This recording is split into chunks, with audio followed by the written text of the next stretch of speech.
Ongietorri musika on saiora. Gaurkoan, Txantreako eta Egilorreko lagunak ditugu gurekin protagonista, eta momentu honetan gainontzeko kideekin nahiko geldirik badabiltza ere, aurrera begira indarrez datoz. Zuekin, Arekan.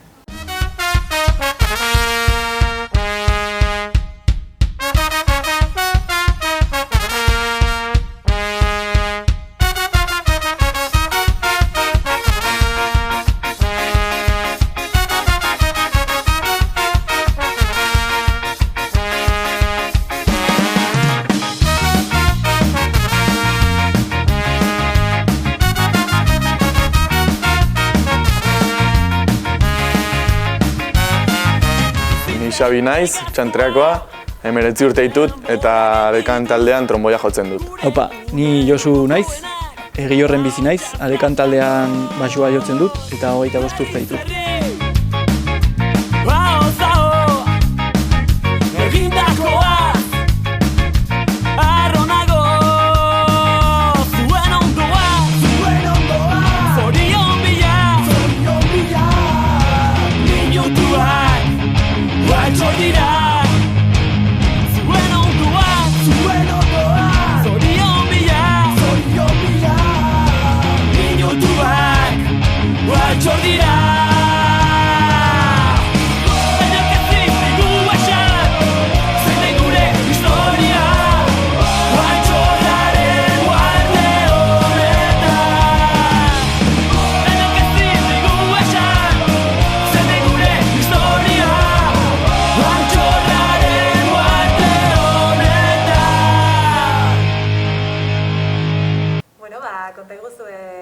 Zein urtetan jaiotzen zuen taldea, zeintzuk osatzen duzuen?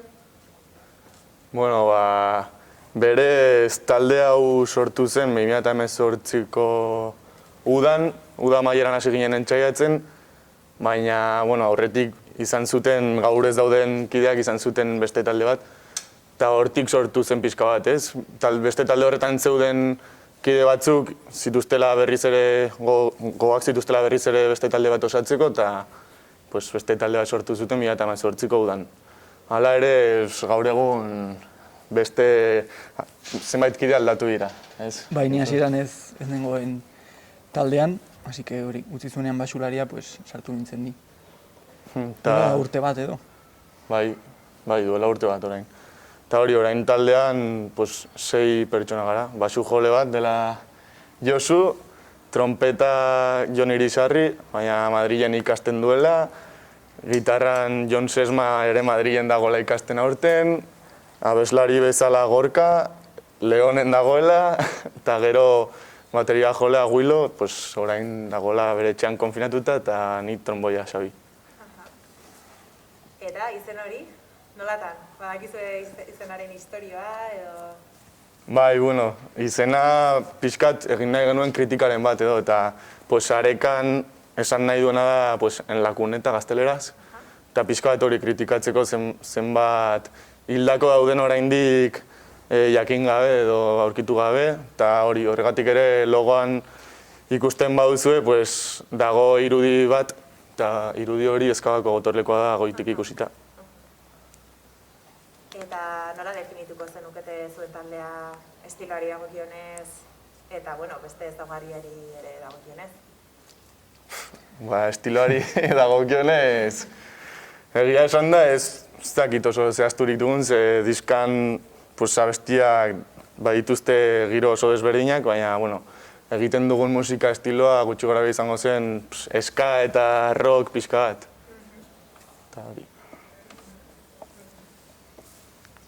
Eta, kontatu diguzuenaz gain, zeg izan da taldearen bilakaeraz ezagutzen duzuena zuek? Hasieratik gaur egun arte ze bilakaera izan du? Egia esan da, bilakaera gutxi. Hori, hasi ginen entzaiatzen 2018ko udan amaieran, eta bai egin genituela hor, ez dakit, urrengo udara arte bai entxeguak eta hori, eta berez prestatu genituen diskan ditugun abestiak. Baina gero lehenengo kontzertua izan zela hemen Txokogorrin izan zen iazko udan, abuztuaren 8an edo horrelako zerbait, eta diskaren aurkezpena irailean. Bueno, bihar egiten duela urte bat. Eta geroztik ez du gehiagi jo. Bai genituela udan programatutak 6-7 kontzertu gehiago, baina diska atera genuenetik izan ditugu 4 kontzertu edo. Bai, ni sartu nintzenetik, bai, egin ditut 4 edo 5 kontzertu, así que bilakera hori izan da. Baita egin dugu kantu berri batzuk, baino... Orain COVID-arekin eta hori ez gara asko elkartu ere. Moztu zaigu gauza pixka bat. Zein eragina izan du egoera honek zuen taldearengan? Gure taldearengan, utzi dugu iaia entxaiatzeari ze, hori, egon ginela 4 hilabetez etxean, eta gero ateratzean batzuk oporretan, beste batzuk konfinatuta, eta orain kurtso hasierarekin 2 joan direla Madrilera, beste bat Leonera, eta orduan nahiko zaila dugu. Bai beste taldeek ez bezala, ez dugu gauza berririk egin. Beraz, datorren udan edo, kurtso amaitzen denean posible dugun zerbait egitea. Eta zuen abestietan, ze gaiei buruz aritzen zarete, ze gai jorratzen dituzue, konta iguzu pixkatxo bat. Bueno, jorratzen ditugu gai desberdinak. Abesti batzuk dira agian pixkat zenbait kritika eginez, eta beste batzuk izan daitezke gehiago juergarako edo. Normalean, adidez badugu gure abesti gehien entzuten dena edo, izan zen lagunei eskainia edo, eta horregatik ere bideoklipan gure kuadriakoak agertzen dira, eta gero baita niretzako oso berezia den beste bat da Gora musika, ze honetan parte hartzen dute Streetwise taldeko Adri eta Horti, nire lagunak ere direla, gure lagunak baina, eta hori, pixkat horrela. Eta lehen diska horren sorkuntza prozesutik zego horatzen duzue, nola zena barmentuko zenukete? Zerbeza ugari, eta hori ezakit. Nola egin genituen abestiak eta hori, pixkat gehienak egin zituela gitar joleak, berak eramaten zituen akorde asko eta gauzaia pentsatuta eta askotan ere haizeak pentsatuta edo melodiak eta bar. Beste abesti batzuk ere abeslariak eta gero basu joleak bai bizi zen bere munduan, baina berak egiten zuen berea eta berak grabatu zuen berea, zer esan gabe. Eta hori, abestien sorkuntzan ere goten ginen gitar joleak, Jon eta Biok eratzen ginen uda horretan goizero, bere etxean, milaka zerbeza eta gutxinaka egin genituen. Baina, bueno. Eta zein talderen eragina izan duzuela esango zenukete? Agian galdera pertsonalagoa da, baina zuen kasuan adibidez? Bai. Zein erreferente izan dituzue? Hombre, talde bezala ez dakit. Eske agian gara perfil oso ezberdinak, ez? Ze nik uste hasiera batean haien ideia, izan zuten taldearen dekin bat etorriz, haien ideia eska egitea eta eska eta reggae eta horrelako musika egitea zen. Baina, niri esan zidatenean, ni naiz un punki de puta madre eta ez, baina niri gustatzen zaidan musika ez da, eska ere, baina agian pixka bat gehiago ez dakit. Hoi musika eta rock musika eta horregatik daude pixkan nahazturik. Baina, talde bezala agian erreferente eskalariak eta talde horiek, baina, pixka mezkla. Bai, ni hemen sartzean gustatu zitzaidan, hori, diska pasatu zidaten entzuteko, ea gustatzen zitzaidan ni hemen basua jotzeko, eta gustatu zitzaidan hori zela pixkat mezkla baditu kantu mota asko, eta hori gustatu zitzaidan, mezkla eta hori, ongi. Eta egin duzue hori kolaborazioaren bat, naipatu duzu, baina baduzue proiekturen bat, beste kolaborazioaren bat egiteko, edo beste talderen batekin elkarrekin sortzeko? Momentuz, elkarrekin sortzeko gauza berririk ez. Diskan bai daudela, daude kolaborazioak Streetwiseekin abesti batean, beste batean ere Sofocaos taldearekin, eta hori, baina momentuz orain gaude geldirik. Ze bai, daude kanpoan ikasten eta egora ikusita eta hori, momentuz ezer gutxi. Eta COVID-aren kontua apur bat alde batera utzita, nola ikusten duzuen Nafarroan estena? Nik uste azken urteetan indarra hartzen ari duela, ez? Ze, argi dago gero eta talde gehiago daudela eta talde on gehiago daudela ere. Eta nire ustez nahiko potente dago estena, hori bai, orain COVID egoerarekin, pues, ezin izan dituzte milaka diska aurkeztu, edo pues, ez dakit, erdoilen kasuan bazutela aurkezpen kontzertua martxoan, eta agian ez dute egingo ja, edo 2 urte beranduago, edo ez dakigu. Baina oso potente, bai, ze jode daude talde berri asko, eta gainera estilo oso desberdinekoak, edo burutik bezalako taldeak, pues, direla ez dakit, innovadores edo akordei batekin edo nahiko arraroa dena, eta nik uste oso fuerte dagoela. Eta musika egin izan duzu benetan, zerk inspiratu zaitu, zerk ematen dizue elikagaia? Josu, zerk ematen diguen... Kanturik egin. Ez nik ez ditut kanturik egin. Ja, ez dakit. Bueno, ez bakarrik sortzerakoan, baizik eta jotzerakoan ere, kontzertuetan adibidez. Kontzertuetan? Zerekin disfrutatzen duzu gehien? Juergarekin. Kontzertu ondoko juergarekin. Bai, ondoko eta kontzertuaren bitartean ere, eta bai, ez dakit. Edo, bueno, pasaren udan bai izan gaituela zenbait kontzertu, eta hori, kontzertu guztietan egin genuen juerga, kontzertu eta gero, eta astean zehar gainera, así que hori, bai. Eta baduzu entsaio lokala, nola moldatzen zaren entsaiatzeko? Pues, entsaio lokala badugu, baina aste honetan hartuko erabakia usteko, badugu Streetwise taldearekin, konpartitzen dugula, baina, pues, egoera da dena, ze daude 3 taldekide kanpoan ikasten, eta hemen bakarrik 3, eta ez dugu izango entsaio kontinu, astean zehar ez dugu entsaiatuko. Beraz, erabaki dugu guztia, ez da dirurik sartzen eta soilik ateratzen da sala hori ordaintzeko eta ez dugu diru gehiagirik orain. Beraz, erabaki dugu udara arte ustea eta udan berriz ere denak bueltatzean eta entsaiatzen hasi bergarenean berriz sala bat hartzea. Eta hortik aurrera baduze proiekturen bat, zerbait gelditu dena pendiente? Kantuak bat zeuden erdi eginak.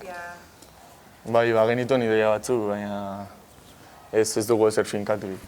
Nola... Ideia dira horiek, kimalik, Ez, abesti batzuk bai genituela hasitak, erdi hasitak edo ideia batzuk, baina momentuz ez dugu ezer gehiago pentsatu.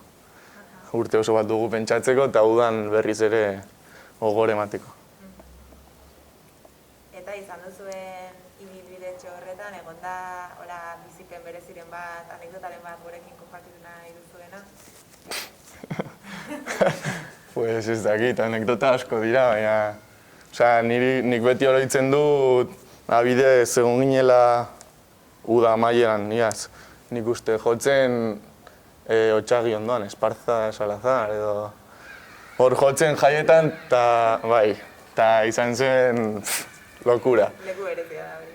Bai, hori, herrian zeudera, ez dakit, 20 pertsona edo, 2 kontzertu, aurreko taldea, ez dakit nortzuk ziren, ez ziren Iruñakoak, baina unos punkis, eta gero joan ginen gu jotzera, eta hori, jotzen genuen, haueko lauetan edo, joan ginarela taldekideak eta etorri ziren baita lagun batzuk, Streetwiseko Adri, Urti eta Ibon, eta beste lagun bat. Eta hori, ordu horietan jotzea ez da oso gomendagarria. Iritsi ginen, eta bat botaka hor, bestea lagun bat lokartu zela kontzertuan estenatokian gainean, bestea... hori bizipenak oroitzeko eta barre batzuk botatzeko bai. Eta hori. Eta zerbait gehiago konpartitu nahiko zenukete, taldearen inguruan? Ez, nik ez. Ez, astu zaigu komentatzea konfinamenduan geudenean egin genuen Uztanafarra, egin zuten hori Iruñako talde horiek. Batzuk elkartu ginen eta bakoitza egiten zuen beste talde baten bertsioa. Eta hori azken aldian egin dugun nabarmengarriena. Bai, hori ere polita iruditu zitzaigun. Hori, Iruñako talde askorekin ere harreman bat egiteko edo interesgarria, eta nik uste ideia bezala oso ongi zegoela bai harremanak egiteko, baita Iruñako hori estena indartzeko edo. edo ikustarazteko. Bai, are gehiago igual momentu honetan ere inoiz baino beharrezkoagoa delako hori edo elkarbabes hori sortzea. Bai, hori esan duguna, gure kasuan gaudela dirurik gabe utzi behar izan dugu lokala, beste kasu batzuetan daude grabatutako diska batekin oraindik eskuan eta etxean 500 kopia saldu gabe, besteek diska aurkeztu gabe oraindik, 11 bideoklip ordaintzeko eta ez dago dirurik, eta hori. Orduan bai, nik uste orain babesa dela beharrezkoa. Eta zentzu horretan, gure ikuslei gustatuko litzaizueke mezuren bat bidaltzea edo zerbait aldarrikatu ahal izatea baldintza horiei edo egoera horri dagokionez? Bueno, bai antolatzen hasi izan diren kontzertuetara edo animatzera. Bai, badakigu arraroa dela ez, kontzertu bat ikustea aholki batean eserita, baina gaur egungo gora dela eta gutxienez babes hori ematea taldei, ez? Ze eskertzen da ere, ez dakit, dantzatzeko musika izan da ere eserita ikustea edo oholtza gainean egonda ikustea dagoela jendea babesa ematen. Ze azken finean ikuste kontzertu hauek izaten ari dira gehiago simbolikoagoak edo pixka hortik ateratzeko. Bai, talde batzuen kasuan igual estiloa zein den kontutan hartuta, igual bai esan izan dutela dela esklusiboagoa edo bai badituela ere bere alde honak, ez? Aforo mugaren asuntoa edo beste espazio batzuetan elkartzearena, beste aukera batzuk ere ireki dituela zenbait talderentzako, baina ia gehiena mugatzaten ari direla. Bai, hori, nik uste goera honek kalte handiak harri digula talde guzti hori, baina aldi berean aukera bat izaten ari da, ez? Proiektu ezberdinak eta berriak edo egiteko, eta estilo berriak hausnartzeko eta horietan sartzeko, eta beraz, hau amaitzean zer nolako gauzak egin dituzten talde guztiek eta zer proiektu berri dauden martxan eta hori. Eskerrik asko bikote, gurekin elkartzeagatik, eta espero dugu hemendik dena gora joatea, eta laster elkar ikustea kontzerturen batetan. Bai, mila esker zuei, ere. Mila esker zuei, bai. Asko dira elkarrekin pasa ditugunak, une batzuk alaiak besteak ilunak, baina gorde nahi ditut momentu kutxunak, gure oroitzapenik onenen bildumak, altxorrik handiena baitira lagunak. Baina gorde nahi ditut momentu kutxunak, gure oroitzapenik onenen bildumak, altxorrik handiena baitira lagunak.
Borrokak bidean batu gintuenetik beti taldean sentitu naiz eta bakar